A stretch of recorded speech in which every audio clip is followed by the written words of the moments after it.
Welcome back to ITZ English. मैं इम्तियाज अहमद अपने YouTube channel ITZ English में आपका स्वागत करता हूं। आज के इस सेशन में हम लोग आधुनिक विचारधारा के अनुसार सेंटेंसेस के प्रकार को देखेंगे। इसके पहले वाली पीरियड में मैंने प्राचीन विचारधारा के अनुसार जो सेंटेंस के टाइप्स होते हैं उसको मैंने बताया है। आज मैं आप लोगों को simple sentence, compound sentence, complex sentence और फिर कंपाउंड कॉम्प्लेक्स सेंटेंस के बारे में विस्तार से बताने जा रहा हूं। इन सारे सेंटेंसेस को जानने के लिए दो तीन बातें हमें पहले से ही जान लेनी चाहिए। पहला सब्जेक्ट और फिर उसके बाद एक फाइनाइट वर्ब और फिर क्लाउज। जब तक हम क्लाउज को नहीं जानेंगे फिर इन टाइप्स के सेंटेंसेस को पहचानना, समझना मुश्किल होगा।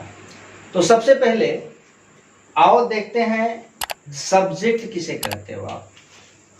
सब्जेक्ट जैसे एक एग्जांपल मैं रखता हूं, Raju reads a book. Raju किताब पढ़ता है। अब आप ध्यान से देखो कि यहाँ वर्ब जो है राजू के अकॉर्डिंग्स बिलोंग कर रही है और बुक के अकॉर्डिंग्स नहीं। और बुक जो है ऑब्जेक्ट है और राजू जो है ये डूअर है, डूअर ऑफ एक्शन। अब राजू के अकॉर्डिंग्स वर्ब के आने का मतलब कि एक्शन में राजू अधिक महत्वपूर्ण है, बुक कम महत्वपूर्ण है। महत्व दोनों का है लेकिन राजू अधिक महत्वपूर्ण है। और जो अधिक महत्वपूर्ण होता है हम उसकी बात करते हैं और जिसकी बात की जाए वो सब्जेक्ट होता है। About whom we talk is subject या who is more important in the action is subject। Subject वह होता है जो एक्शन में अधिक महत्वपूर्ण हो या हम जिसकी बात करें वह आपका सब्जेक्ट होता है। यहाँ राजू की बात हो रही है। अब राजू की बात करते समय बुक की बात आ गई तो ये बात दीगर है। अब आप स्पेशली बुक की बात करो तो कहोगे a book is read by Raju. अब आपका सब्जेक्ट जो है अब बुक है। अब आप यहाँ बुक की बात कर रहे हो, राजू की बात नहीं कर रहे हो और जिसकी बात की जाए वह आपका सब्जेक्ट होता है। ठीक है, मुझे उम्मीद है कि सब्जेक्ट आपने समझ लिया होगा, है ना। जिसकी बात की जाए सब्जेक्ट होता है या जो एक्शन में अधिक महत्वपूर्ण हो वह सब्जेक्ट होता है। जैसा कि इन दोनों एग्जाम्पल से ये बात बिल्कुल क्लियर हो जाता है। अब इसके बाद हम देखते हैं फाइनाइट वर्ब। फाइनाइट वर्ब,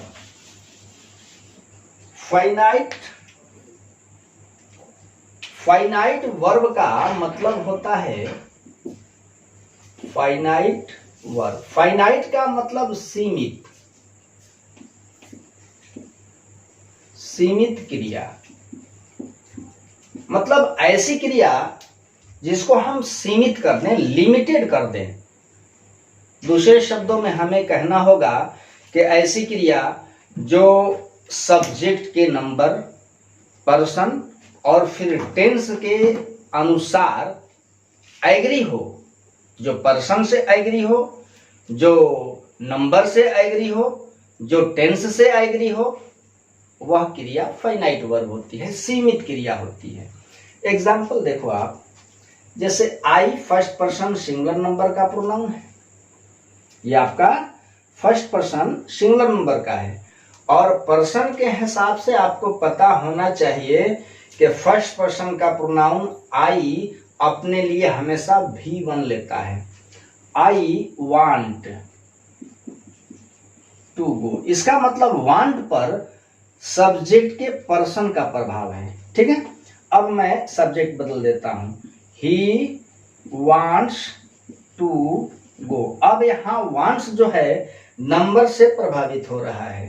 ठीक, नेक्स्ट एग्जांपल देखो, दे वांटेड टू गो। अब ये वांटेड जो है टेंस से प्रभावित हो रहा है। इसका मतलब कि वांट आई के पर्सन से सहमत है, वांट्स सब्जेक्ट के नंबर से सहमत है, और वांटेड टेंस से एग्री कर रहा है। और मैंने कहा कि ऐसी क्रिया जो सब्जेक्ट के नंबर, पर्सन या फिर टेंस से एग्री करती हो वह आपकी फाइनाइट वर्ब होती है।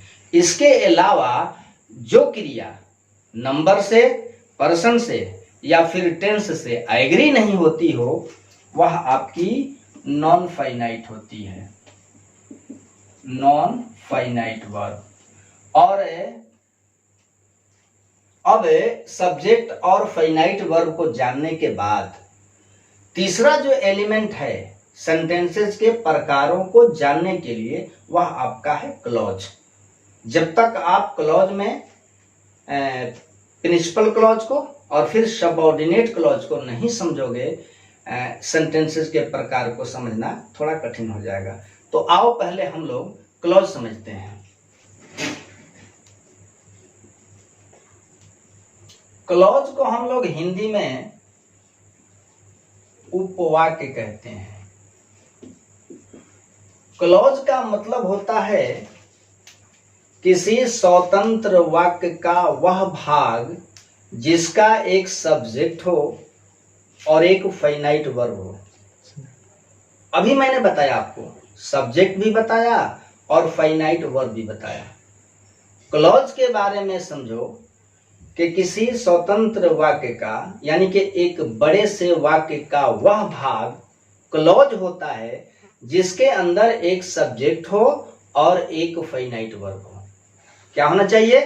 सब्जेक्ट होना चाहिए, फाइनाइट वर्ब होना चाहिए। ठीक है, शर्त लग रही है कि वह भाग क्लॉज होगा जिसका एक सब्जेक्ट हो और फिर फाइनाइट वर्ब हो। ठीक है, लेकिन आपको पता है कि कोई भी वाक्य बिना सब्जेक्ट और बिना वर्ब का नहीं होता। यानी कि जब सब्जेक्ट और वर्ब मिलते हैं तो वाक्य मीनिंगफुल हो जाता है। ठीक है, लेकिन जब क्लॉज की बात आती है तो क्लॉज में क्या क्या होना चाहिए? सब्जेक्ट हो, फाइनाइट वर्ब हो और फिर सेंस हो, सेंस हो। ठीक है, अब जब बात सेंस की आती है ना तो कभी कभी कोई वाक्य अपना पूर्ण अर्थ व्यक्त करता है और कभी कभी कोई वाक्य अपना अपूर्ण अर्थ व्यक्त करता है। अपूर्ण अर्थ व्यक्त करने वाला वाक्य तब अपना अर्थ पूर्ण देता है जब उसका संबंध किसी दूसरे वाक्य से हो जाता है।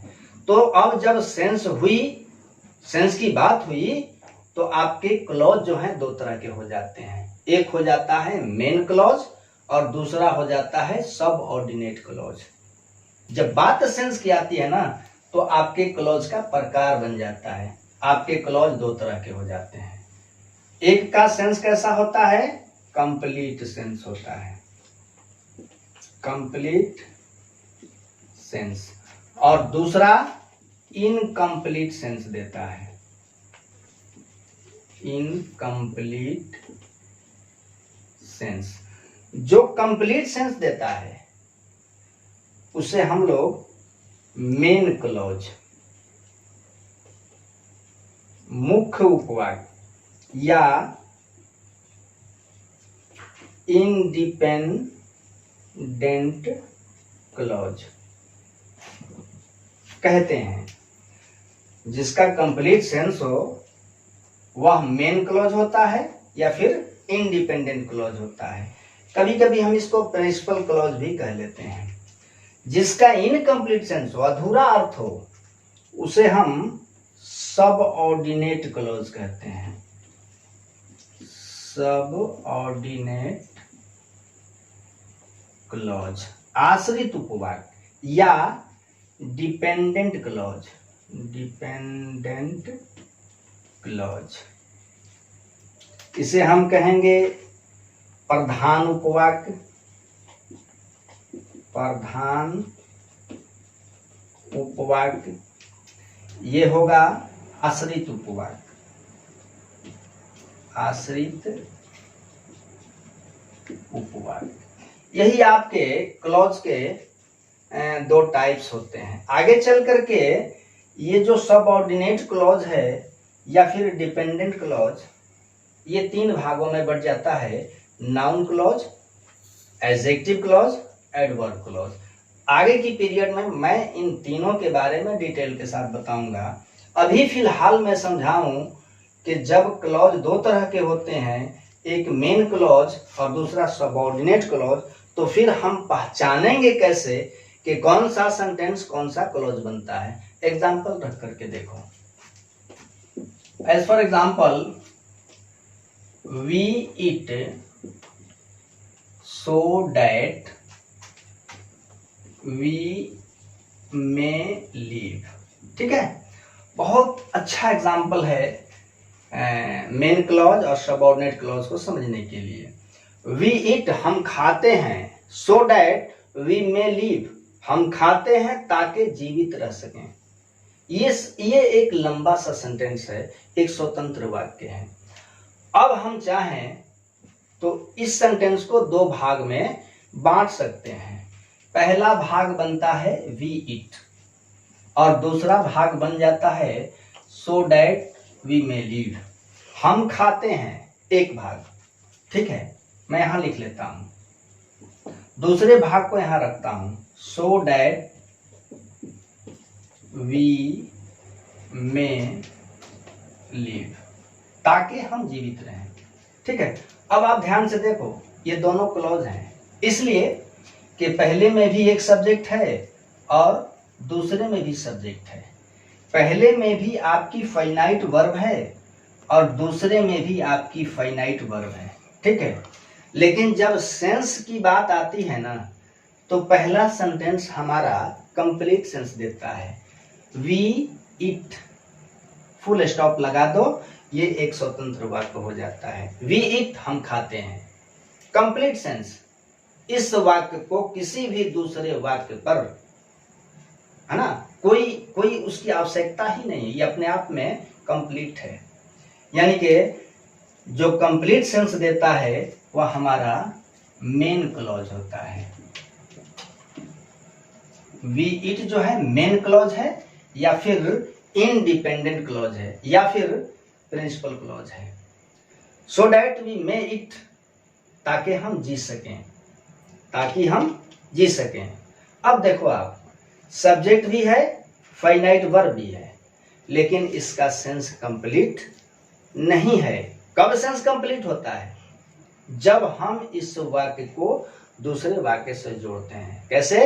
हम खाते हैं ताकि जीवित रह सकें। ताकि जीवित रह सकें मतलब हम खाते हैं ताकि, अब जाकर के इसका सेंस कंप्लीट हुआ। इसका मतलब कि ये जो सेंटेंस है अपने अर्थ के लिए, ये सेंटेंस अपने अर्थ के लिए मेन क्लॉज पर निर्भर करता है, यानी कि ये आश्रित है, डिपेंडेंट क्लॉज है। ठीक है ना? ये रहा आपका मेन क्लॉज या प्रिंसिपल क्लॉज या फिर डिपेंडेंट क्लॉज या सबऑर्डिनेट क्लॉज, डिपेंडेंट क्लॉज। ठीक है, मुझे पूरा भरोसा है कि सब्जेक्ट, फाइनाइट वर्ब और आपने क्लॉज समझ लिया होगा। अगर डिटेल के साथ जानना चाहते हो तो मैं एक बार फिर आपको रिमाइंड करूं कि अगर सब्जेक्ट जानना हो तो मेरे वीडियो पीरियड 4 को देखिए। फाइनाइट और नॉन फाइनाइट वर्ब का डिटेल्स जानना हो तो पीरियड 18 को अप्रोच कीजिए, और क्लॉज को जानना हो तो पीरियड 33 को आप देख सकते हैं।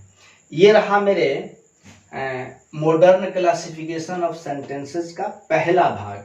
ध्यान रखना, ये भाग 1 है और अगले भाग 2 में मैं आपको simple sentence, compound sentence, complex sentence compound complex sentence विस्तार के साथ विद एग्जांपल्स एक्सप्लेन करते हुए समझाने की कोशिश करूंगा।